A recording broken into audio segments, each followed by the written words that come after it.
እግዚአብሔር ይመስገንልና ክነመስግኖ ኣብ ቅዱስ ስፍርኡ ሃሰባሲኡ አንደበትና ንምስጋና ጉልበትና ንክብሩ ክንምብርከኽ ለዓደለና ስሙ ይኽበር ይመስገን። ስሙ ዝተኸበረ ዝተመስገነ ይኹን። ከምቲ ዝበልኻኒ ይኹነለይ ከምቲ ዝበልኻኒ ይኹነለይ ሉቃስ ወንጌል ምዕራፍ 1 ቁጽሪ 38 ከምቲ ቀዲሙ ላተነገረና ለነበረ ይኩነኒ በከመ ትቤለኒ ልብል ርእሲ መልዕሊ ጌርና እግዚአብሔር አምላኽና ብልፍቐዶ መጠን አውዚ ከምህረና እዩ ንዓየ ልናገረሉ ናይ ቅዱስ ጳውሎስ አንደበት ንዓኹም ንኹልናም ነስተውዕለሉ ናይ ንድያ እዝነ ልቦና ይዓድለና እግዚአብሔር አምላኽ ፈቂዱ አሰባሲውና ኣሎ ፈቂዱ ድማ እቲ ለሃበና ቅዱስ ቃሉ ክንነጋገረሉን ክነዋገዐሉን ዓዲልና እዩ እሞ ስሙ ድጋሚ ተኸበረ ተመስገነ ይኹን ትናይቲ ፓወር ምሕፃር ይመስለኒ ኣብ ማይክ ንሽተይ ችግራት ክህሊ ይኽእል እዩ ስለዚ ብልተኸኣለ መጠን ሕሊናና ስብስብ ኣቢልና እንድሕር ብሓደ ኮይና ብኣግባቡ ክንሰምዖ ኢና እሞ እኒሄኹ ኣነ ባርያ እግዚኣብሔር እየ ከምቲ ዝበልኻኒ ይኹነለይ ልብል ካብ ቁጥሪ 26 ጀሚርና ክንርኢ ተለና ዝቃል እዚ ነግንዮ ብሻድሻይ ወርሒ መልአኽ ገብርኤል ናዝሬት ናብ እትበሃል ከተማ ገሊላ ካብ ዓሌት ዳዊት ዝኾነ ዮሴፍ ንዝበሃል ሰብ ናብ ዝተሓፅየት ናብ ሓቲ ድንግል ካብ እግዚአብሔር ተለኣኸ ስምታ ድንግል ከዓ ማርያም ይበሃል እቲ መልአኽ ናብቲ ንሳ ዘላቶ ኣትዩ ኦ ምልዕተ ጸጋ ደስ ይበልኺ እግዚአብሔር ምሳኺ እዩ ንስኺ ካብ ኣንስቲ ዝተባረኽኺ ኢኺ በላ ንሳ ድማ ምስ ረኣያቶ በቲ ቃሉ ደንገጸት ከመይ ዝበለ ሰላምታ እዩ ኢላ እውን ሓሰበት እቲ መልአኽ ከዓ ኦ ማርያም ኣብ ቅድሚ እግዚአብሔር ሞገስ ረኺብኺ ኢኺ እሞ ኣይትፍርሒ እንሆ ክትጠንሲ ወዲ እውን ክትወልዲ ኢኺ ስሙ ድማ ኢየሱስ ክትብልዮ ኢኺ ንሱ ዓብዪ ክኸውን ወዲ ልዑል እግዚአብሔር እውን ክበሃል እዩ ኣምላኽ እግዚአብሔር ድማ ዝፋን ኣቦኡ ዳዊት ክህቦ እዩ ንሱ ኣብ ቤት ያዕቆብ ንዘለዓለም ክነግስ እዩ ንመንግስቱ እውን መወዳእታ የብሉን በላ ማርያም ድማ ነቲ መልአኽ ኣነ ሰብኣይ ኣይፈልጥን እዚ ነገር እዚ ከመይ ኢሉ ይኸውን በለቶ እቲ መልአኽ መሊሱ ከምዚ በለ መንፈስ ቅዱስ ናባኺ ክመጽእ እዩ ሓይሊ ልዑል እግዚአብሔር እውን ክጽልለኪ እዩ ስለዚ እቲ ካባኺ ዝውለድ ቅዱስ እዩ ወዲ እግዚአብሔር እውን ክበሃል እዩ እንሆ እታ ዘመድኺ ኤልሳቤጥ እኳ ኣብ እርጋና ወዲ ጠኒሳ ኣላ እታ መኻን ዝተባሃለት እዚ ሻድሻይ ወርሓ እዩ ንእግዚአብሔር ዝሰኣኖ ነገር የለን እሞ ማርያም ድማ እኒሄኹ ኣነ ባርያ እግዚአብሔር እየ ከምቲ ዝበልኻኒ ይኹነለይ በለቶ ብድሕርዚ እቲ መልአኽ ካብኣ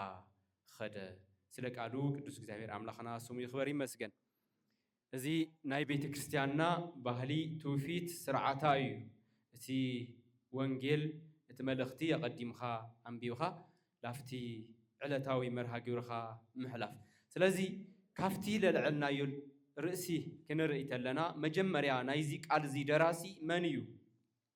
ደራሲ መን እዩ መን እዩ ደራሲ ናይዚ ቃል እዚ ናይዚ ክፍሊ እዚ ናይዚ መጽሓፍ እዚ ደራሲ መንፈስ ቅዱስ እዩ ጸሓፊ ድማ ወንጌላዊ ሓኪም ናይ ስነ ጽሑፍ በዓል ሞያ ወይ በዓል ጥበብ ዝኾነ ቅዱስ ሉቃስ እዩ እዚ ቃል ተናገረቶ ድማ እነና ቅድስት ድንግል ማርያም እያ ትመልዕሊ ዝገበርናዮ ሃይለ ቃል ማለት እዩ ስለዚ ኣብዚ ክፍሊ እዚ ክንርኢ ተለና ብዙሕ ለደንቑ ብጣዕሚ ክትሓስቦም ተለኻ ልገርሙ ሓሳባት ነግኒ ብጣዕሚ ለደንቑ ሓሳባት ኣብዚ ተዓሚቖም ኣብዚ ተጨሚቖም ወይም ኣብዚ ተሰብሲቦም ነግኒ ኣብዚ ለንበብናዮ ክፍሊ ኣብቲ ሓፃር ክፍሊ ካብ 26 ክሳብ 38 የለሎ ክፍሊ ብጣዕሚ ለደንቑ ሓሳባት ነግኒ እዞም ሓሳባት እዚኣቶም ኣብ መንጎ ሰለስተ ኣካላት ነግንዮም እቶም ሰለስተ ኣካላት እዚኣቶም ሓደ ብላዕለዋይነት ነግንዮ ልዑለ ባህሪ ዝኾነ ቅዱስ እግዚአብሔር እዩ ካብ ቀፂሉ እቲ መልአኽ ተልኢኹ ልመፀ ብስራታዊ ገብርኤል እዩ ብሳልሳይ ደረጃ ነግንያ ድማ ኣዴና መመክዒት ትምክሕቲ ዘመድና ላባልና ለመስገና ያነበርና ላዘመርና ላነበርና ኣዴና ቅድስት ድንግል ማርያም እያ እቲ ልዑለ ባህሪ ዝኾነ እግዚአብሔር ከም መጀመርያ ክንርኢ ተለና ሰማይ ምድሪ ካብ ለይ ምንባር ላብ ምንባር ለምፀ نسماي نمدري مسفتراتهم بناي قالو حيلي زقوم እግዚአብሔር ፍጥረታት ጸኒዖም ክነውሩ ከይናወጹ بسرعات كقعازو لجبر أملاخ بناي قالو حيلي كله كجبر زكالو أملاخ نايتا دنجل بلاتينا ملسي كتسبابجن عودك صنيح نريو عودك يتسبابين يرو تلقرم نجر ملأخو ليخو ملأختنيا ليخوس بيزا خاز ملأختزي خيد خابز حليلوس السجن عودك يتسبابين يرو كساع معز كساع يخون اللي آمين يخونني الشي كقبولو إيه لبالكال كساع نسمع عودك يتسبابين يرو من يزي اتعي نقولو زفترة كله كجبر زكالو إرشاداي እግዚአብሔር عودك يتسبابين يرو كاو قصيرو اتي ناي بابيلون حوي حال لابل مودما شوعات تعصفي يندتو هاي توسي كله شوعات تعصفي لندد لنبر حوي كاو እግዚአብሔር ناي دحنت ملأختي عيزو ماي لجبرة نتي هل تحول ماي لجبرة ملأخ نجرجن تام ماي خوينا ببحرية تحتلا زحللا رجع إلى تسنح بلاتنا جن بتحتنا بتعوم أندبت بلا جرم قالات بوداسي بزماري كنا جراتولو بتحتنا كحتى تولو نريو تي سماياوي ملأخ قصينا نايز على تزير سنا ناوز خونت ناوننا قدس دنجل مريم كنمص تلنا دما اتي تنغرا قالات بملو كنريو تولنا ناي تفطرو حقي لصابا ناي تفطرو سرعات لسعاره لشنفه ويم كاب سرعات وصائي لخونه نجر اي تنغيروا اتي لتبهاله كله دنجليا سباي يبلاي سباي وناي تفلطي كتصنسي خكن تبهيلا ودك تولدي خون تبهيلا تود دما ود እግዚአብሔር እዩ እዚ ኩሉ ናሰምعت بفصم تحتنا بفصم تعقستي بارممو تقبيلاتو አቀባበል አድማ በለገር መልክዑ ምላሻ ክንርኢ ተለና እንይኹ ናይ እግዚአብሔር ባሪያ እየ ከምቲ ዝበልኻኒ ይኹነለይ ልብል ምላሽ ነይሩ እንይኹ ናይ እግዚአብሔር ባሪያ እየ ከምቲ ዝበልኻኒ ይኹነለይ እዚ ጥቅስ እዚ ክንርኢ ተለና ናይ ድንግል ማርያም እቲ ትኾኖ እቲ ተግባራ ወይ ትፍጽሞ ነገር ዝወይ ኣብ ልዕሊ አልፍ ከናወን ነገር ይኾነ ይልገልጽ የግዳስ እቲ መንነታ ብናይ ባዕላ አንደበት አርሳን ባዕላ ለቀረጸቱሉ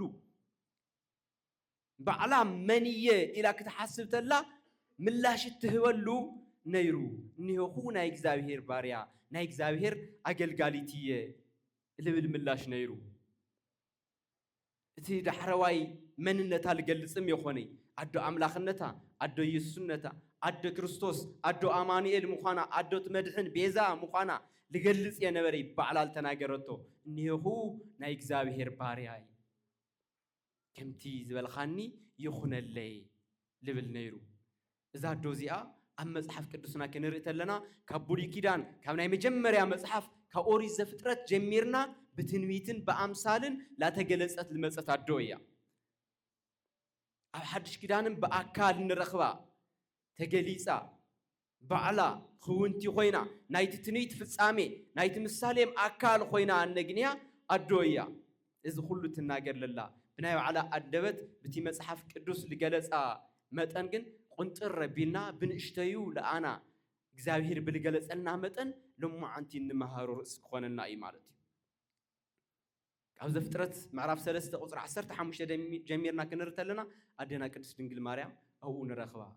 من هالوقت إتا كداميت هوانن إتا داقميت هوانن بحدا أو حدا معرف نرخبان بالتفل عليه أنجلجن كنريانين على معانتي أوري زفترة معرف ثلاثة قصر عسرت حمش تلله هاي قال تايو بدحر بايتو أدامن هوانن كاو እግዚአብሔር ተፈልዮም ኣብ ልዕሊ እግዚአብሔር ዓሚጾም ትእዛዝ እግዚአብሔር ጥሒሶም ክወድቕ ተለው ክሕብኡ ተለው እግዚአብሔር ካብታ ዓባይ ፍቅሩ ለተለዓለ ካብ በዝሒ ምሕረቱ ለተለዓለ ናብ ገነት ናብ አዳም ለለዎ ስፍራ መጽዩ አበየለኹም ኢሉ አልሹ ናይ ድሕነት ናይ ብስራት ቃል ክናገሮም ናይ ተስፋ ቃል ከስንቆም መጽዩ ንረኽቦ እዚ ናይ ተስፋ ቃል እቲ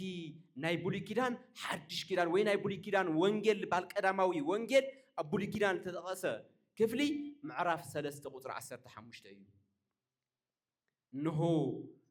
أمونغخان أمونغوتا سبيتن أمونغو زرعان زرعخان صلئي تكللهو نسور سخاك قطقطيو نسخا دما سخونو كتقطقطي خاوي كتنكسي خالبل كانغني اتا سبيتي تبايلا تجليس على الله مودما زرعا نايتي كيسي رئسي لقطقط دنجل مريم يا تا سبيتي اترئس لقطقط غويتا يسوع كريستوس يو بسبيتي لتتصوع وين زرع سبيتي تبايلو تجلسه خالي بوزح أينغني عندهم بناي بولي كيدان صوعا بناي إسرائيلاويان باهري بود بي سبيتي مصوع يتلمدي أي فولتو ويون أي تكملوا يون زرعتا سبيتي توهايلو بناي سبيتي عنك صراحة تجلسكن قويتانا مدحنينا يسوع كريستوس يو بحتو ود سبيتي توهايلو كتصوع لخل ناي وردت قال يغونه ود سبيتي نحنا اينا ناي وردت وي ناي نعقت نتصرفي نتقملو بحتاوي ود سبيتي توهايلو كجلص لخل كتصوع لخل املاخنا مدحنينا يسوع كريستوس طرحي كله كاو سباي كاو سبيتي توليدو دق انستيو دق توعتيو لبال قاللو كاو انستيو طرح لتولدا يلواي كاو ابا توعتيو طرح لتولد دما يلوي كاو توعتاي طرح لتولد حنت هيوان طرحلا كاو انستاي طرح لتولد حاده غويتا يسوع طرحلو سلازي او زفتر 13 نغنيا سبيتي زرئي نمدري احزاو زبارخ زرئي لجنيلا لولدلا عدنا قدس دنجل مريم يا قصينا اب إساياس شوعتا 14 نغنيو دما نهو دنجل كتصنسيا ودون كتولديا سمو دما امانوئيل إلا كتسمييا وي إلا كتصوعيا توهيل تجلصلا اتا دنجل نساون اتا تأمر لخونت اتا ملكت لخونت نهو እግዚአብሔር ملكت كوكم يل ተባሃለላ ቅድስ ድንግል ማርያም ያ ንሱን ማቴዎስ አብ ወንጌሉ ከምተፈጸመ ነገርና እዩ ስለዚህ በዚህ ኸምዚ ለተገለጸ ድንግል ማርያም ንባዕላ ግን አነ ባሪያ እግዚአብሔር ላበለት ነግንያ ማለት እዩ ስለዚህ ቅድስ ድንግል ማርያም በቲ ባዕላ ተናገረቶ ይኹን በቲ መጽሐፍ ቅዱስ ለቀመጠና መንጽር ክንሪአተለና بالتفلاليه መንገድ ክንገልጻ ንኸኒና ለሎማ አንተ ግን ሓደ 4 ነጥቢ ንምግላጽ ለአክል ክንጠቅስ ድንግል ማርያም ፍጽምቲ ናይ ጎይታ ባሪያ ወይም አገልጋሊቲያ ፍጽምቲ ናይ ጎይታ ባሪያ ወይም አገልጋሊቲያ ኻላይ ድንግል ማርያም ናይ እምነት ሰብያ ድንግል ማርያም ናይ እምነት ሰብያ ሳልሳይ እነና ቅድስ ድንግል ማርያም ናይ ትሕትናን ትዕግስትን አርአያያ ናይ ትሕትናን አርአያያ ብራብዓይ ደረጃ ቅድስ ድንግል ማርያም ናይ ፍጹም ምእዛዝ አርአያያ ናይ ፍጹም ምእዛዝ አርአያያ ላፍቲ ቁጥር 1 ክንኸተለና ድንግል ማርያም ታያይና ናይ ጎይታ ባሪያ ናይ ጎይታ አገልጋሊት ናይ እግዚአብሔር ተልአኺት እያ ባዕላ ብልገለጸትና እቲ በመንፈስ ቅዱስ ተደረሰ ቅዱስ መጽሐፍም ብልነገረና ናይ ጎይታ ባሪያ ናይ ጎይታ አገልጋሊት እያ ምናልባት እዚ ቃል እዚ ክነልዕልተለና ባሪያ ልብል ቃል ንሕና ንሽተይ ኹርኹሕ ልብለና ነገር ክኾን ይኽእል ብፍላይ ብናይነና ቅድስ ድንግል ማርያም ቅድስና ብጽና መነጽር ኮይና ክንሪዮ ተለና ንሽተይ ክኸብደና ይኽእል እዩ ግን አገልግሎት ባሪያ አቢሉ ከጸውዐካ ይኽእል እዩ ማለት እዩ አገልግሎት ባሪያ አቢሉ ከጸውዐካ ይኽእል እምበይ ባሮት ይኾንኹሚ ኢሉ ንሐዋርያት እንደቀ መዛሙርት ክናገሮም ተሎ ነግኔና ጎይታና ስለዚህ ወሉዲና ፈተውቲና ዕርኽቲና ባሮት ይኾንና ኢና ክንም ክሕሉ ንኽእል ጸጋ ተዋሂውና እዩ ዕድል ተዋሂው ስልጣን ተዋሂውና እዩ ነገር ግን ለለ በአገልግሎትና ባሮት ተዋሂልና ክንጽዋዕ ለግን ይከአል እዩ ማለት እዩ ስለዚህ ነና አውዚ ክንርኢ ተለና ምናልባት ድሕረ ባይታ ናይዚ ቃል እዚ ክንርኢ ተለና ናይ ግሪክ ቅድሑ ዱሌ ልብል ቃል ይገልጾ ወይም ይጥቀም ዱሌ ልብል ቃል ድሕረ ባይቱ ክንርኢ ተለና ዱሌ ልብል ቃል ነግኒ እዚ ድማ አገልጋሊ ሰበይቲ ወይም ድማ ዓርሳ ብፍቃዳ ንጎይታ አሕሊፋ ዘሃበት አገልጋሊት ዓርሳ ብፍቃዳ ንጎይታ አሕሊፋ ዘሃበት አገልጋሊት ልብል ትርጓሜ ይህልዮ ማለት ትርጓሜ ይህልዮ ስለዚህ እዚ ቃል እዚ ስለ ዕቤታ ወይም ስለ ኻሊል ተነገር ይኾነ እቲ ዕቤታ ክብራ ቅድስና ብሙሉ ዓርሳ ንእግዚአብሔር ኣሕሊፋ ብመሃባ ልተዋህዋዩ ወይም ልተዓደለቶ እዩ ብሽመት ብማዕርግ የኾነ ሓምቲ ናይ ዘመንና ብቅድስና በአገልግሎታ ወይ ብውፍይነታ ኩለንተንኣ ልጎይታ ኣሕሊፋ ለሃበት እያ ኣብቲ ቃል ክንርኢ ተለና ቀሊል ተራ ቃል ይመስል እነሆ ልብል ቃል ናይ እግዚአብሔር አገልጋሊት ናይ እግዚአብሔር ባሪያ እየ ልብል ቃል ክንርኢ ተለና ተራ ቃል የኾነ ኩለንተናይ እግዚአብሔር ኣሕሊፈ ለሃውኹ እየ እነሆ ልብል ቃል ببوزح ملكوعو تجليس نجنينا نهاي أبراهام نيهو خو مبال نهاي موسى نيهو خو مبال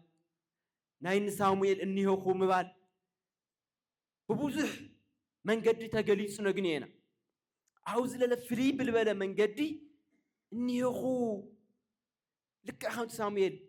تناجر باريا خا يسمع له لبلو إني يخون إجزاوير باريا أي كم تيزول خاني يخون اللي فقادي اللي يخونس فقاد خا يقدم دليتي اللي يخونس دليت خا يفتسم ناتي بهاجي اللي يخونس نايخا علامة مفتسم أنا كلن تناي وفيتي دليتني النيو فقادني أي عرسة يا قديمة الإجزاوير لعملاخي لمدحاني تحليفة لهوقية ناي عالم تاريخ كغير تخوينون بأي بلغة كتغير أنا فقادني أي لبل في الصوم لخونا مزاز هنا أنا قلناوزي في الصوم لخونا عرسخا حليفخا مهاو مسدت لبهالكال ملو بملو عرسا لإجزابير لجزأت مخانا خالي علامة خالي حاسة وخالي دليت خالي بهاجي وي سقاوي فقاد سقاو دليت لينا برا مخانو كامل لا شان رئي مالتي كامل لا شان رئي بخلاي درجة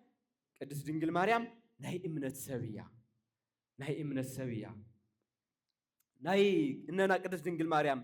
بس إننا لتمسكر نقويتها سلا الولدت يخوني بسأتي قال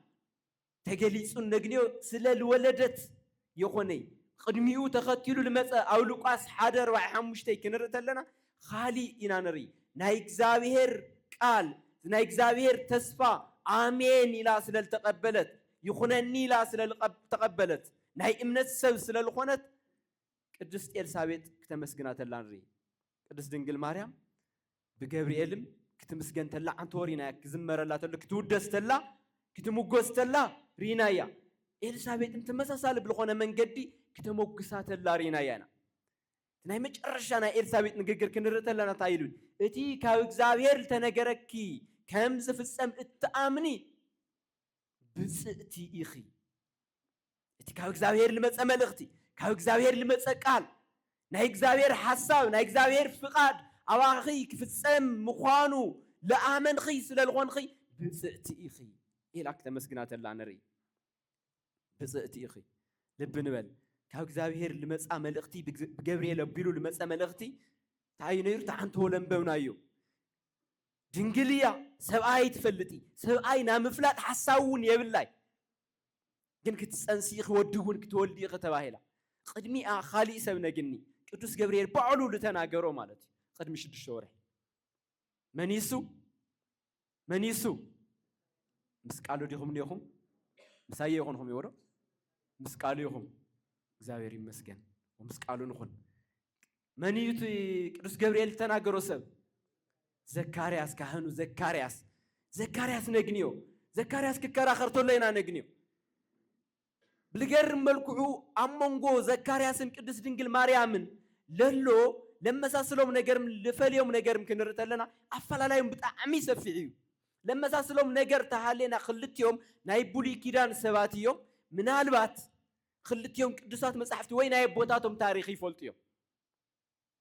كاو بلا علقنا فلا لا يمكن رئت لنا اتسابزي ناي بيت مقدس اقلقالي كاهنيو افت زمن تيون لعاطنا لا صلي لنبرلو غيزيو انه صلوتخا تسمعلو لبلقاليو تنغيرو صلوتخا او قدمي صواعات او قدمي እግዚአብሔር በጽሑ ዕጣንኻ ሰማይ ዓሪጉ ትልምኖ ነበርኻ ልመና تصلي النبرخات صلوت እግዚአብሔር سميع وسي ودك تولد يخا ودك وهوك ايو لبالقال يمصيو ازت ايو ناي صلوتو ملسي يتوهيو زكرياس لب نبل كاهنيو مالت ناي بوليات مصحفتي بملأت لنبوي يكون لخلز سوزي بناي زمننا كايد أين خدو من أقويا ناي بوليات مصحفتي لفلت تنويت ناي مزمور ناي تقب مصحفتي لنبوي ناي موسي حقي تنكيقو لتردى سوزي سلازي ناي أبراهام تاريخي فلت إيه مالتي ناي سارة تاريخي فلت إيه مالتي أبراهام سارة ناب إرقانهم تسفى أول قرصلو كله تفتسيم كله وقعوا لوللو إجزابير جن كم مودعتا مجمر حمل خل تمسكرلو أو إرقانهم جيزي يساق المسل قدس ولاد كيوم طلو زكارياس يفلتيو تمالي بقدم تمالي أو زمانو ولا مسكرلو ونيرو خونيو أبونا أبراهام يلوس لأبراهام أبونا يساق يلوس ليساق لا مسكر نيرو خوني خليو تاريخ زي لفلت زكارياس مودما صلوت صليو ناي صلوتو ملاش المصلو زكارياس عاوز جن كغرمرم تلنريو عمل يخون تاينين ايفيدنس ازي كو بساينس يترغاغصي سباتو ارغانوم ايولدي عينت خركر حمي غيرو انا اريغا سبيتي اريغا ايا حمي غيرو كوني خل تاينين مرغاغصي لخونه ነገር ስትንገረን ታይኒዮ ኢሊ ከራኸር ነይሩ ቅድስት ድንግል ማርያም ግን በሆሙ የሆነቲ ተቀቢላቱ እክተሐቶ ልግባ ሕቶ ሓቲታ ኸመይሊ ይኾን እዚ ኣነኮ ሰብኣይ ኣይፈልጢ ልብል ሕቶ ሓቲታ ኸመይሊ ይኾን ኣፈጻጽሙ እቲ ክርክር እዩ ነይሩ ፕሩፍ ይሓትት ነይሩ መረጋገፂ ኤቪደንስ ይሓትት ነይሩ ኤቪደንስ ማ አብርሃም ኮ ነይሩ እንደውም لدهريت جلس أبين ما تحفت يرين بإيفيدنسو مرجعاتي وفروف ما بقريو أبراهام ساران نيرو نهايك دس نقول مريم جن كاو تفترو وسائس للخونة أتيل تلمذ سرعات حقي خمس للخونة خميلي يخون خميلي في السم خميلي كناون لبل حتى يا غريبة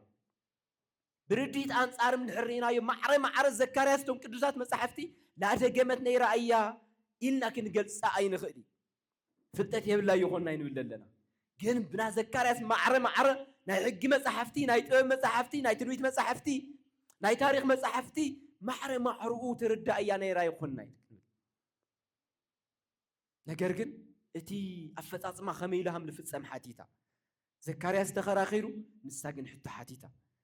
سلازي زكارياس لحاتته ناي عدو ملاش تواهيوه اوكي إذا نحكي تعمل لي خالخا إيفيدنس ندي خات حتى تللخا إيفيدنس كخونكا لخل إنه كساعتي لتنجركا قال في السامي ولبصح بهم كتخوني خا من نجاري تغلي تواهيل تنجرو إذا تأيو مسكرنتيو لكامن إيفيدنس يا حتى يخون يديو للحاتة تحطه ملس تواهيو نقدس نقول مريم خميلي كان أول للبل إنه إجزاهير لكنا ونسرح خمي كم زخنة بمولوت عن تولم بنايو نجيروا نهاي العل حيري أو العلي أكمس منفس قدوس كجاردا إتي أكلاويك ألدم ما كاب أكول لدمو ودي العل إجزاهير كبهال نهاي داويت نهاي بوزفان لورس عبيتي أقون زل العالم لنجس عبيت إسرائيل زل العالم لنجس أو إسرائيل زنفس لبي زل العالم نجيسو لنبر لولد مخان تنجيروا سلازي أزك على ذيك تسمعت الله يخونني لبلس ملس مليسا يخونني كم تتولني عميني فتسم يخون فقاديو أقدمون عرسين إجزاوير حليفة هبية حزوون نا إجزاوير حساو نا إجزاوير فقاد كفتسم أنا بعتي ملو فقادية دليتية لبل مليسا عاوزينا قدس نقول مريم اتينا امنت ملسي كنرت لنا كاو خلت نجرات لمنجو نجر كنري حدا اجزاوير بلاي من مخنيات لسرح مخانو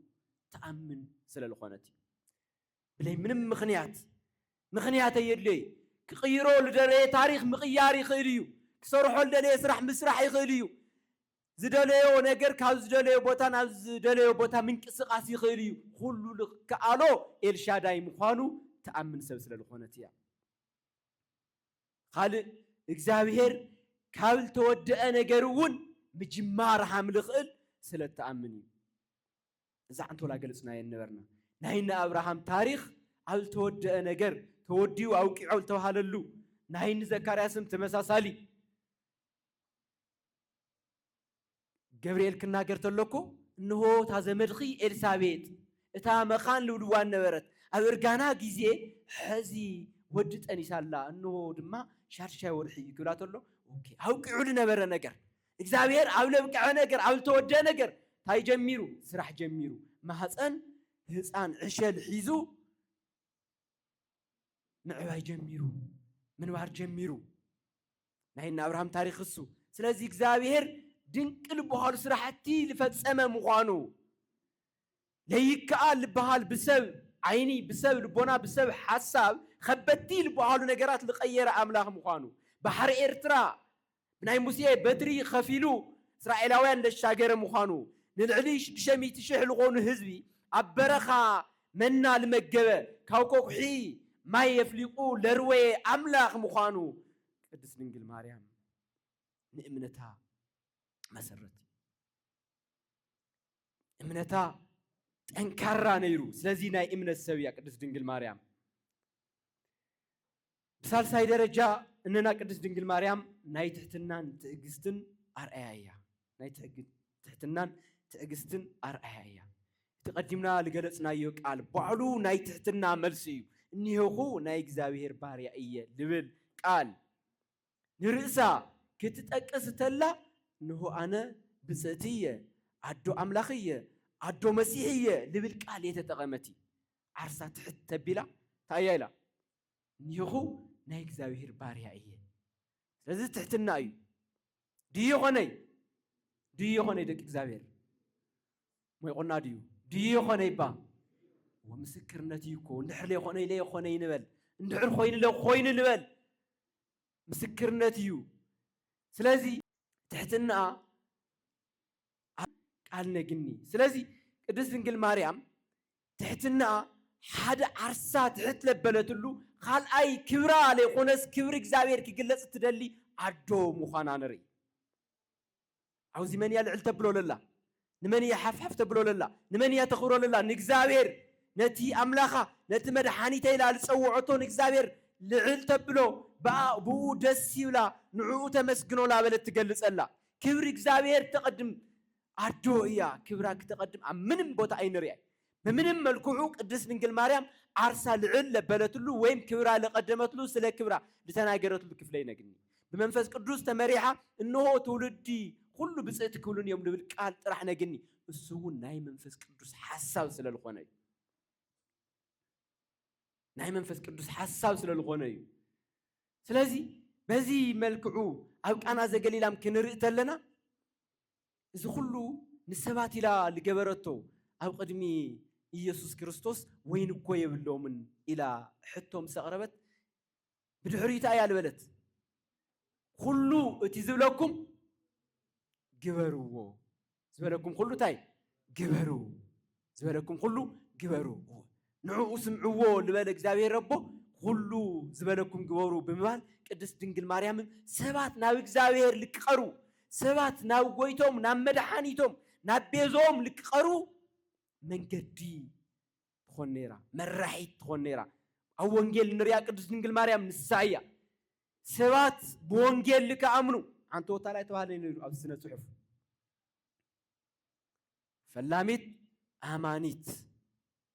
فلاميت أمانيت سلازي فلاميت أمانيت خوينا آمنتي كبزعو بإجزابير لأمنو بودا بيسوع كريستوس مدحانيتنت آمينهم سبات لك دحنو من قد تسرق التمرح نيرا ازي ناي تحتنا وسيتيو نعوانا زيك قبر لكم يزيك مرحكم يا لاوزيك وسدكم يا عيبلتي كله تجيب لكم جبرو إلى عرسام إجزابير تخبر سباتهم إجزابير لك خورو ما بإجزابير لك خورو التجبر سب نيرا كاوزي بالزلالة أول الودا لفتصومو أول العليام لفتصوم بزحات نجارات لها الليو بتعجستي أول با لعقورة تنبر سبنيرة وانجر سيلنا نتي كله نجار ኣብ ልባ ተዓቁሮ ነበረት ይብለና እዚ ኩሉ ነገር ኣብ ልባ ተዓቁሮ ነበረት ቅድስት ድንግል ማርያም ካብ መጀመርያ ጀሚርና ክንርኢ ተለና እዚ ሕዚ ለንበብናዮ ታሪኽም እዚ ናይ ኤልሳቤጥ ምስክርነትም ሰሚዓ ነገር ግን ላብ ኣረጋዊ ስምዖን ክትኸተላ ታይልዋ ብነፍስኺ ታይ ክሓልፍ እዩ ሰይፊ ክሓልፍ ኢልዋ ኣብዚ ግዜ እዚ ሕቶ ክተልዕል ተላ ይረአናያ ክተማርር ተላ ይረአናያ ተስፋ ክትቆርጽ ተላ ይረአናያ ቅድስት ድንግል ማርያም ትዕግስት ነይራ ኩሉ ነገር ኣብ ልባ ተዓቁር ትዕግስተኛ ወይም ናይ ትዕግስታ ዶ ነይራ ሰይፊ ብመንፈስኺ ክሓልፍ ወይ ብነፍስኺ ክሓልፍ ክትበሃል ተላ ሓዘን መከራ ስቃይ ክበጽሓ ምዃኑ ላፈለጠት ግን ብትዕግስቲ ኩሉ ተሸኪማ ወዳ ትንከባኸብ ነይራ ወዳ ትንከባኸብ ነይራ ልብበሉ እዚ ሓዘን እንድሕር ብነፍሳ ለሓልፍ ኮይኑ ስቃይ ብነፍሳ እንድሕር ለሓልፍ ኮይኑ መሪር ልበሃል ነገር ኣብ ህይወታ እንድሕር ለጋጥም ኮይኑ ከንፀርፅራም ክተማረሎም ትኽእል እያ ቅዱስ ገብርኤል እኮ ኣሞጊሱ ሰዲድዋ ኤልሳቤጥም ኣሞጊሳታ እኮ እያ ግን እቲ ናይ ቅዱስ ገብርኤል ሕቶ ወይ ከመይ ገይሩ ወዲ እግዚአብሔር እንድሕር ጠንስ ኮይነ ወዲ እግዚአብሔር እንድሕር ወሊደ ወዲ እግዚአብሔር መሲህ እንድሕር ሓቂፋ ሓዚለ ኮይነ ከመይ ገይሩ ኣነ ብነፍሰይ ሰይፊ ሓልፍ ልብል ሕቶ ክተልዕል ተላ ይሰማዕናየ ስለዚ ፍጽምቲ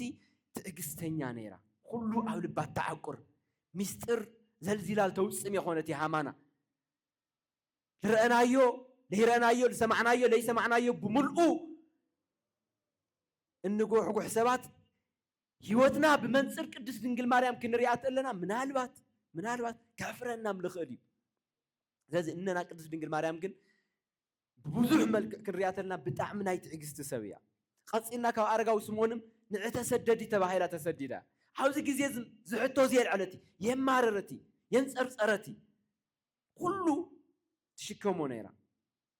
ካብ ግብፂ ካብ እስራኤል ናብ ግብፂ ምስዳድ ማለት እሞ ድማ ብናይ ብላቴና እግሪ ለይደልደለት ጎርዞ ገና ጓል 16 ወይ ማውታት ለሉ ዕድመ ልኾነት 16 17 ዕድመ ልኾነት ወጣት ህፃን ሓዚላ ህፃን ሓቂፋ ህፃን ላጥወየት ሃሩር ፀሓይ እቲ ሓሸው ባዕሉ ልልብልበካ በረኻ ሲና እዚ ክትጓዓዝ ግን ፍቃደኛ ኮይና ኣብቲ መንገድም ከምዚላ እንፀርፂራ ከምዚላ ተስፋ ቆሪፃ ከምዚላ ኣማሪራ ክትበሃል የሰማዕና እዚ ኩሉ እትቕበል ትዕግስተኛ ነይራ ናይ ወዳ ንዕቐት ውርደት ፀርፊ ልሰምዐት እያ እዚ ኩሉ ተሸኪማ ኣብ መወዳእታ ተናይ 18 ሰዓታት መከራ ኢየሱስ ክርስቶስ ስቃይ ኢየሱስ ክርስቶስ ውርደት ኢየሱስ ክርስቶስ ምንግልታ ኢየሱስ ክርስቶስ ስቅላት ኢየሱስ ክርስቶስ ሞት ኢየሱስ ክርስቶስ መቃብር ኢየሱስ ክርስቶስ ብምሉ ኣብ ልባ ሒዛ ተዓቁር ነበረት ኣብ ልባ ሒዛ ትነብር ነበረት ናይ ትዕግስቲ ኣርአያ ዝኾነት ኣዶ እያ ቅድስት ድንግል ማርያም ብዚ ኩሉ ትግለጽ ኣዶ እያ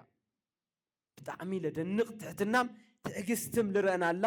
ኣዶ እያ ቅድስት ድንግል ማርያም ብራብዓይ ደረጃ ድንግል ማርያም ናይ ፍጹም ምእዛዝ ኣርአያ እያ ኒናዶ ደቂ እግዚአብሔር ኒናዶ ራስ ድኻም ግዛዕ ይመጽሎ ድዩ ወንተዓገስ ቀሪብና ኢና ኣብና መወዳእታ ርእስና በፂሕናልና ከምቲ ዝበልኻኒ ይኹነለይ ከምቲ ዝበልኻኒ ይኹነለይ ፍጹም ናይ ምእዛዝ ኣርአያ እያ ቅድስት ድንግል ማርያም እዚ ቃል እዚ ክንርኢ ተለና ኣብ ናይ እግዚአብሔር ቃል ለለዋ ሙሉእ እምነት ለመሳኽር እዩ ኣብ ናይ እግዚአብሔር ቃል ለሎ እቲ መልእኽተኛ ቅዱስ ገብርኤል ካብ እግዚአብሔር ተልኢኹ መልእኽቲ ሒዙ እግዚአብሔር ለዳለዎ ሓሳብ ናይ እግዚአብሔር እቅድ እዩ ክነግራ ተሎ ነቲ ቃል ብፍጹም እምነት ተቐቢላ ብፍጹም ትሕትና ተቐቢላ ብፍጹም ምእዛዝ ድማ ይኹነኒ ከምቲ ዝበልኻኒ ብምባል መስኪራ ወይም መሊሳ ንርኢ ኣብዚ ክንሪኦም ልግቡና ዓበይቲ ነጥብታት ኣለዉ እዚ ፅንሲ ይልበሃል ኣሎ ብለይ ሰብኣይ ክትፀንሲ ክትበሃል ተላ ቅድስት ድንግል ማርያም ብድሕሪኡ ታይ ክስዕባ ሃምልኽእል ወይ ታይ ከምፀላ ሃምልኽእል ምግማት ኣይኸብድ እንደውም ብናይቶም ዓመፀኛታት ዝኾኑ ጸሓፍቲ ፈሪሳውያን ናይ እስራኤላውያን መንነት ክንሪኦ ተለና ባህሪ ክንሪኦ ተለና ብጣዕሚ ዝኸብድ ነገር እዩ ምስ ሰባት ለይምስምማዕ ወይ ሰባት ንዓዓ ለይምቕባል ሰባት ምግላል كمساهم لخل لخبد نجار يخوني إذن تيحسوتي قرية يخونتي نايك زاوير فقاد ندحر خوينو لورد يوردني لبل فتصم إزاز سلال قدمتي نايك زاوير دليت ندحر خوينو لمسا يمسأني نخلوك عقصوية نخلوك صوروية نخلوك حالفوية نخلوك شكموية ناي عالم تاريخ ندحر كيف تسم خوينو مسيح ندحر كولر خوينو قدوس ود እግዚአብሔር አባይ ከሐድር እንድሕር ኮይኑ እግዚአብሔር ነዚ እንድሕር ፈቂዱ ነዚ እንድሕር አቂዱ እዚ እንድሕር ሓሲዩ ኮይኑ አነ ለወረደ ይውረደኒ ኢላ ለተቀበለ ታዶያ እዚ ቀሊል ይኾነ ብድሕሪም ኣብ ልዕሊ ወዳ ለወጽሑ ነገራትን ከበቲ ነገራት ምዃኖም ክትግምተላ ካብ መጀመርያ ክሳዕ መወዳእታ ጸኒዓ ልነበረትሉ ክሳዕ መወዳእታ ልጸንዐትሉ አቋም ክንርእተለና خندينا إلى أكل تعزازيت ويناي مئزاز أرأي مخانا كنري نخلينا نجمد نخلينا صرفي نقفا مورد من قلتع بملو بإمني مقطعات مقتال كما ساهم لخلم مجمعته يتفاعل بزي سوايت أنيسان دحر تجنيا تعيا تكبر تقطقط تقتل ويتدربي إذا كله كما ساهم لخل نعقد كما ساهم لخل صرفي كما ساهم لخل كله لا ترددكن كله تقبيراته نمنتاي نيغزاوير كتزز سلالدليت نيغزاوير كتزز سلالدليت ازي او ان ابراهام يخونني لبل قال وهم فقاد እግዚአብሔር مقدام ابراهام ودو سوق بحالتلو لእግዚአብሔር كزازيلو فقر እግዚአብሔር يقدمو እሺሉ ሞድማ ወዱ መንዩ ወዱ ይስሐቅ ይኾነይኩ ወዱኮ ናይ ምድሪ አሕዛብ ዘርእኻ ክባረኹ እዮም ተዋሂሉ ቃል ተኣተወሉ ዘርኢ ልግነየሉ መስመር ኮዩ ይስሐቅነቱ ጥራሕ ይኾን ክንሪ ናይ ምድሪ አሕዛብ ብዘርእኻ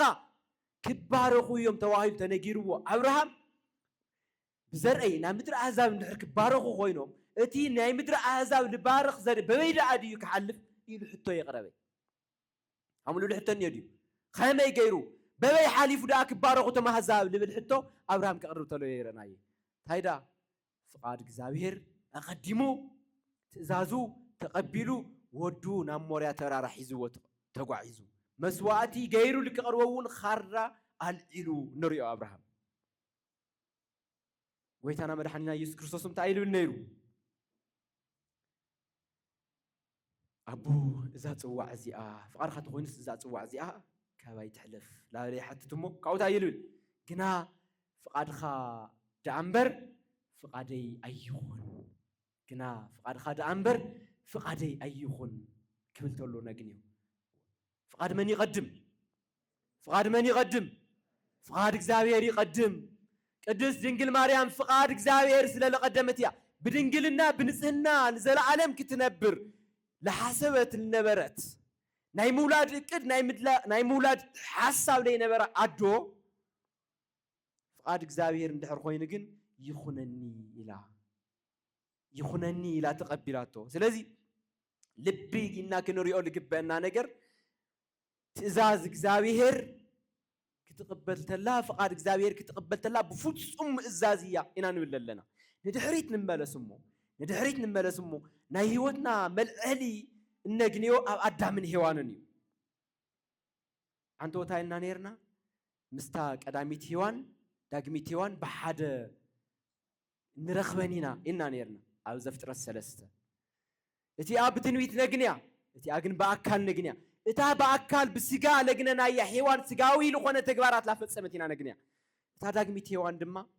ኻሊ መንነት ሒዛ ነግንያ ስለዚህ ሔዋን ከመጀመሪያ ናይቲ ከይሲ ንግግር ጀሚርና ክንርተለና እቲ ከይሲ ለተናገሮ ሔዋን ለተናገረቶይ ክነነጻጽር ተለና ናያ አይል በዝሕ መጽሐፍኩም ገሊጽኩም ዘፍጥረት ምዕራፍ 3 ቁጥር 1 ጀሚርኩም ምርአይ ትኸሉኹም እግዚአብሔር አምላክ ካብ ኩሉ ዝፈጠሩ አራዊት ምድሪ ተመን የመን አጎራህ ነበረ ይብል ናይ ሙሴ ጽሑፍ ነታ ሰበይቲ ኸዓ እዚ ናይ ሙሴ ጽሑፍ በሐቂዶ እግዚአብሔር ካብ ኩሉ ኦም ገነት አይትውልዑ ኢሉ አዚዝኩም እዩ ራይወን ውሕዳት የን 1 2 3 4 5 6 7 8 9 10 ቃላት እንደውም قالين بتاع محصرتي كاب إلو إيو أم كله ككل التفيدلات بتاع محصرتي لبهلا قالات تناجرو እታሰበይቲ ግን ይብለና ሙሴ ነቲ ተመን ኣብ ገነት ካብ ዘሎ ፍረኦም ንበልዕ ኢና ብዛዕባ ፍረእታ ኣብ ማእኸል ገነት ዘላ ኦም ግና እግዚአብሔር ኣምላኽ ከይትሞቱስ ካብ ኣይትብልዑ ኣይትንክእዋውን ይድና እዩ በለቶ መቁፃሩ ብዙሕ ስለ ዝኾነ ስኻትም ቁፀሩ እንታይ ክብል ደልየ መሲልኩም ቅዱስ ገብርኤል ንቅዱስ ድንግል ማርያም ክናገራ ተሎ ክልተ ግዜ ተናጊራ تحدى خميلو خمل في السم خميل يخون زي خميل يخون لبل حتو اتخلاي كم تيزبل خاني يخون اللي لبل بتاع حد صرتي قدوس جبريل بوزح قالاتي تناجرو هاوزي تكيسي نشتي قالاتي تناجرو لبن بل هيوان جن كاو نشتي قالات بوزح قالات كتناجر تلا نجنيا بوزح قالات كتناجر تلا بوزح قالات من نجارات راح يخوني እግዚአብሔርና አዳም ኪዝዘተሉ ታይልዎ አይትውልዑ ይሩ ወንበር አይትንክኡ ዋይሉዲ ይሉደ ይበለይ መጽሐፍ ቅዱስ ትፈልጡ ይሁን ሰባት ይሉደ ይበለይ አነ ክነግረኩም ችግር የውሊ ጊዜ ይወስዲ እግዚአብሔርና አዳም አይትንክኡ ዋልብል ቃል የተናገረ ይወጽይ ስለዚህ ታይጌራ ካብዓላ ወሲኻ ኣብ ልዕሊ ምብዝሑስ ናባዓላ ወሲኻ አይትንክኡ ዋውን ኢልና ይላት አጅሬ ክፍት ቦታ ግነ ሰፊሕ መናገር ሐሳብ ግነ لحشته لمچاچ يلو حسት ንምፍብራኽ ልሙጪ ቃላት አመቻች ያትሉ አዳሊው አትሉ ስለዚህ ሄዋን ምስ ቅድስት ድንግል ማርያም ክንሪአት ለና ሄዋን ህልፊ ናይ ምንጋር አባዜ ልነበራ ወይም ልምድ ባህሊ ልነበራ ኮይና ነግንያ ክንቀርጻት ለና ቅድስት ድንግል ማርያም ግን ህልፍ ለይትናገር መጥና ልትናገር ትህቲ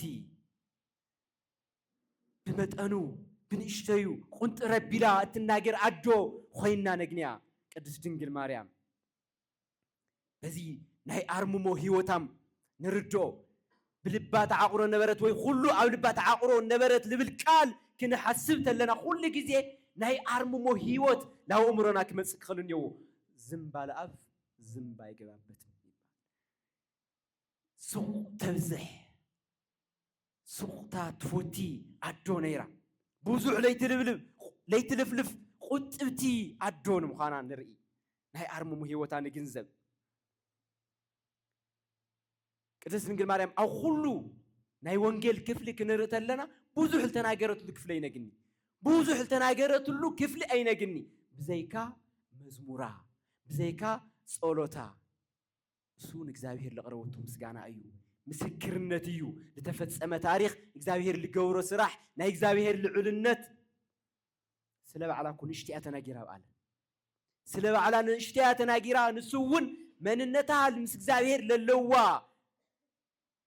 ርክብ ወይ ለእግዚአብሔር ልትሆ ግብረ መልሲ ይነሩ ስለዚህ ቁጥብቲ በአንደበታ ቁጥብቲ በሐሳባ ቁጥብቲ በመንነታ ቁጥብቲ በህይወታ ነይራ ቅድስት ድንግል ማርያም ኻሊ ቃል በቃል ላገማመትና ክንኸተለና ሄዋን ኣብ ገነት ልሰምዐቶ ቃልና መን እዩ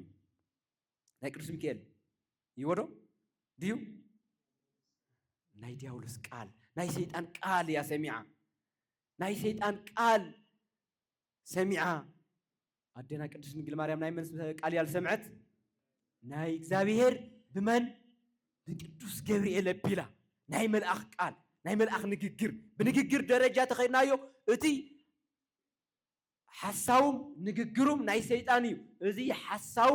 ናይ እግዚአብሔር ንግግሩ ናይ ቅዱስ መልአክ ይነይሩ ካው ሄዋን ናይ እግዚአብሔር ትእዛዝ ታይጌራ ጥሂሳ እዚ ትእዛዝ እዚ ቃል በቃል ንአዳም ተነጊርዎ ግን ሓደ ሄዋን ኣብ ባህሪ አዳም ነይራ እያ በኻሊ አንጻር አዳም ንሄዋን ተለይ ነግራ ነይሩ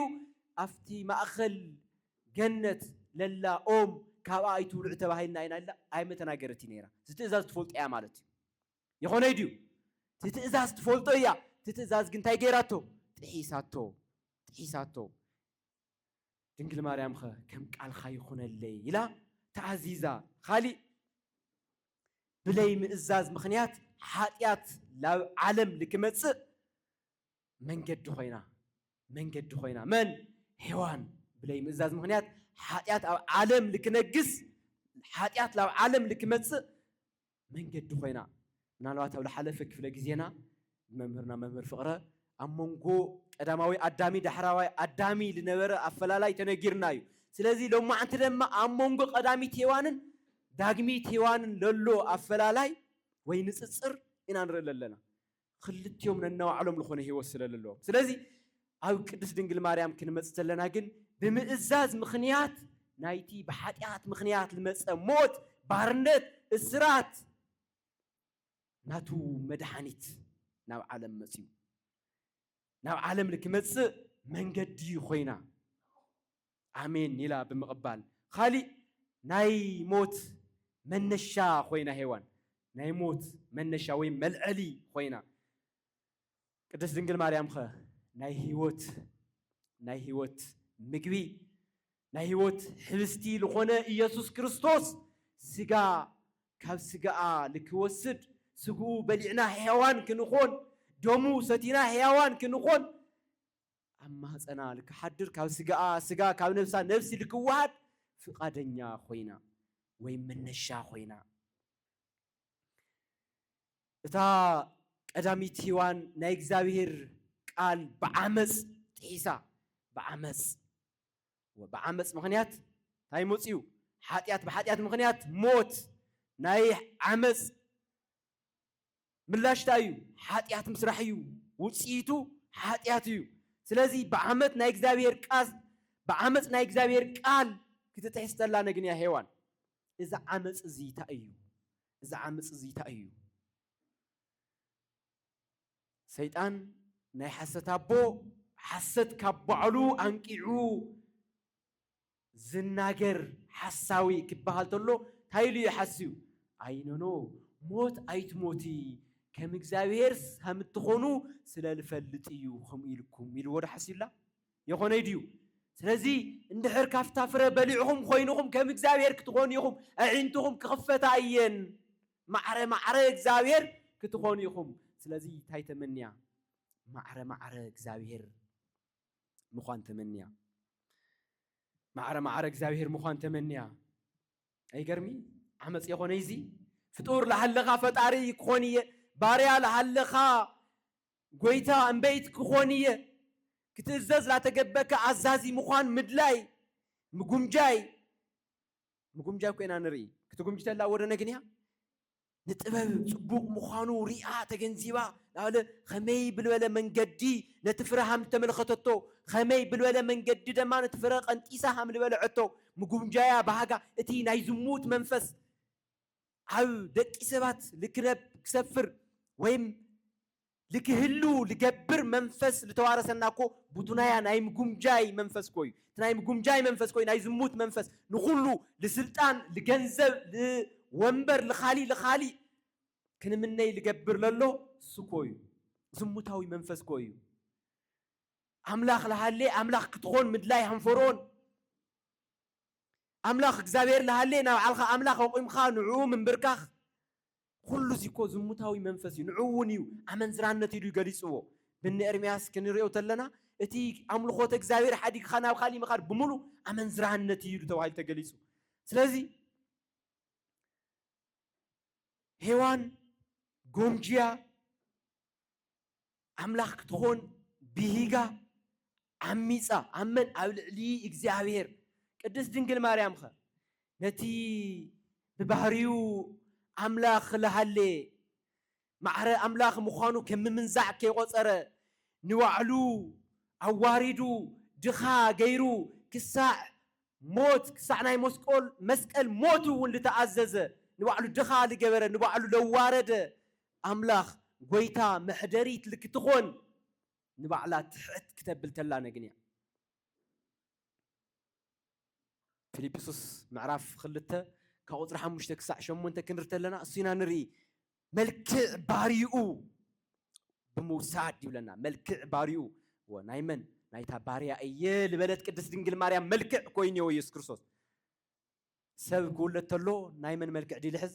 ናይ ቡን ናይ ኑን መልክዕ ይሕዝዎ ዶ ናይ ቡን ናይ ኑን መልክዕ እንዲ ልሕዝ ድዮ ኾነይ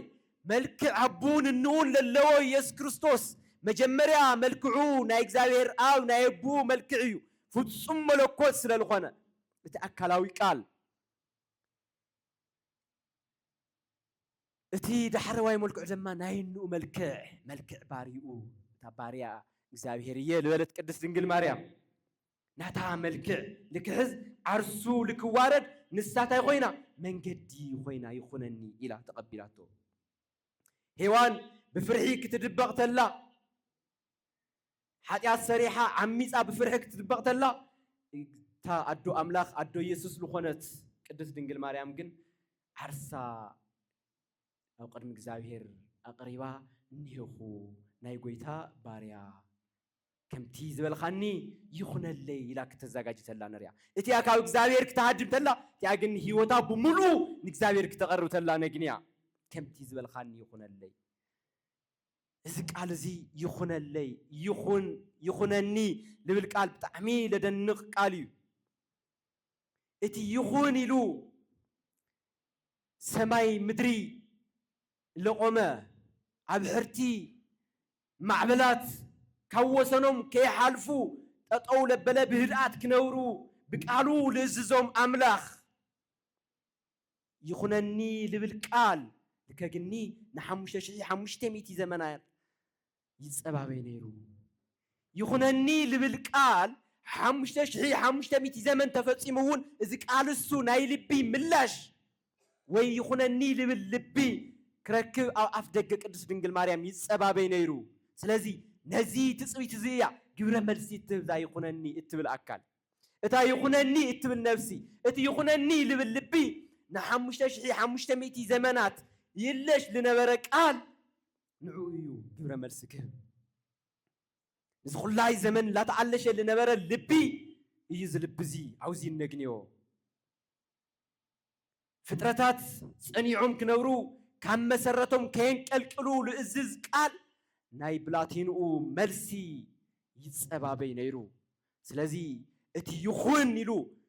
ብናይ ቃሉ ሓይሊ ብዙሕ ነገር ለቕውም ይኹን ልብል ልቢ ድማ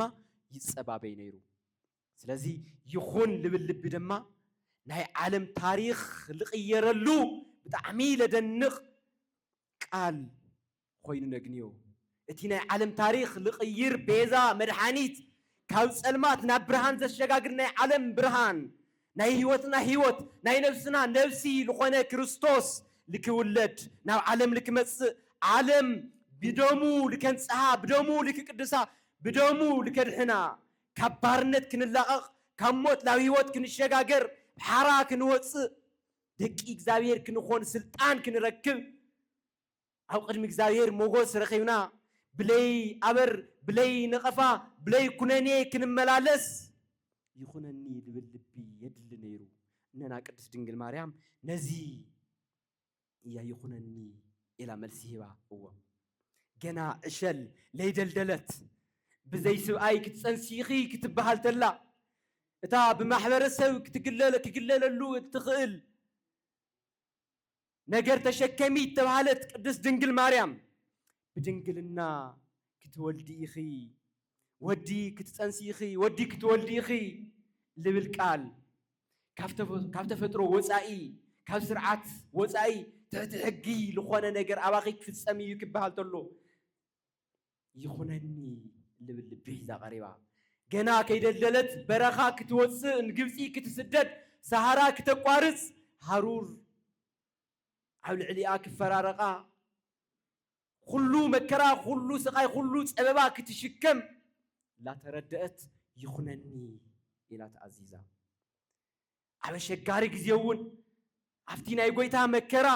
ንሳ መከራ ተኻፋሊት መከራ ፀጋቢት መከራ ተቐባሊት ምስ ወዳ ተሳቃይት ብህሊናም ብተግባርም ኩሉ መከራ ለበል ኣብ ልዕሊኣ ክወርድ ተሎ ዝተሸከመት ይኹነኒ ላበለት ብልባ ኩሉ ስቃይ ብልባ ንዓቆረት ሓዘና መከራ ኩሉ ኣብ ልባ ተሸኪማ ልነበረት ይኹነኒ ብልብል ናይ ምእዛዝ ቃል እዩ ንሕና ኸ ደቂ እግዚአብሔር ንሕና ኸ ኣሕዋት ይኹነኒ ንብል ዲና ንእዘዝ ዲና ልእግዚአብሔር ኣብ ሙቸትና ኣብ ድሎትና ግዜ ልእግዚአብሔር ኣብየት እኒአኹ ንብሎ ዲና إنينا باروت خاينا إنينا أجلجلت خاينا كمتي فقرخا يخون هيوتنا نفقرخا تتقملو سونتنا نفقرخا تتقملو هيوتنا سخا تجلجلو سخا خبرلو سخا تمسجنلو نبلدينا مكرا تمص شجر تمص سقاي تمص صبابا تمص فقرخا اندحر خوينوس إنينا نبلدينا أو إمنتنا صنعنا ننبر دينا بفصم مزاز نزز دينا كبرنا دينا نقدم كبر إغزابيرنا نقدم ناي إغزابير فقاد أول علينا كفصم دلوات دينا تاي يمثل هيوتنا يخونني نبلدو مسننا قدس دنجل ماريا نبلدو ينبلي كسالو ما انت لابلنا ندحر لي صنحنا خوينا كابلو ما انت جميرنا نبل إغزابير كقرميتنا يقدمنا كقرميتنا ندحر قدمنا خوينو ناتو أسر ناتو كوتي لا صعبنا هنا كنقد أسر إمنتهم سعول توهنا بوتات ناتاتهم أسر إمنت كنسعو تخوينا الساتهم أسر قويتا يسوع كريستوس للسعوي باولوس ينقرنا تمثلوا كياس معنا تمثلوا لكريستوس كم تعنا لكريستوس المسلو نسخات مونا عيم سولو كبلتلو باولوس أسر كريستوس للسعوي كوتي يسوع كريستوس لا تختلس للخريب بطرس مسين نقرنا ناتو أسر كنسعب أرأي أحد يقولنا هم الخدين نقرنا سلازي نايتهم قدسان بوتات نايننا قدس دنجل مريم أسر إننا دنجل مريم كنا خبرا إنا نبدحر وينا هيوتنا مخانو كجلس كخالن يوو كمثل كخالن يوو بهيوتنا إنا نجلسو تعزز ترينا يكونني بحال ترينا بإمنة أنكاراتنا إمنتنا ناي قدس دنجل مريم إمنة يمثل ليو هيوتنا خا يمثل ديو يقرارو دي يدل ديو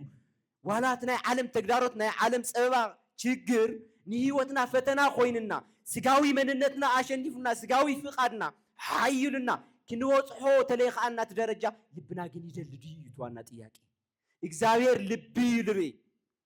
እግዚአብሔር አንደበት የሆነይ ብዙሕ ስለለፍለፍና ብዙሕ ስለተናገርና ብዙሕ ስለዘመርና ወይ ብዙሕ ነገር ስለልበልና የሆነይ እግዚአብሔር ልብና ይልሪ ሳሙኤል ሙን ሲል ነገሮ ምስክርዩ እዳውና ለሰርሕዎ ነገር ፍቃድ እግዚአብሔር ለቀድም ነገር ክኾን የእዳውና አጋርና ድማ ናፍቲ እግዚአብሔር ለኸብረሉ ነገር ክጓዓዝዮም ልብና ግን እግዚአብሔር ንሃቦ ደቂ እግዚአብሔር ይኹነኒ ከመይ ከምቲ ዝበልኻኒ ታይኹን ይኹነለይ ኢላ ቅድስት ድንግል ማርያም ከምቲ እግዚአብሔር ልበለና ከምቲ እግዚአብሔር ለሐሰበልና ይኹነና ደቂ እግዚአብሔር ከምቲ እግዚአብሔር ለዳለወና እግዚአብሔር ለሐሰበና እግዚአብሔር ለፈቀደና ይኹነልና ልብና ንዑና ሃቦሞ ንዑና ቀድሞ ካው ከምቲ ሱሉ ሆለና ክኾን ህይወትና ልኡድሉ ንጎሮ መንፈስና ንዑ ድሉ ንጎሮ ኩለንተናና ልኡ ሕሊፍና ናሃቦ ለሰብ የኾነ ንእግዚአብሔር ሕሊፍና ናሃቦ ካው ትሱል ደለዮ ነገር ባዕሉስ ክመርሐና እዩ ናይነና ቅድስት ድንግል ማርያም በረከት ኣብ ልዕልና ይሕድር ወስብሐት ለእግዚአብሔር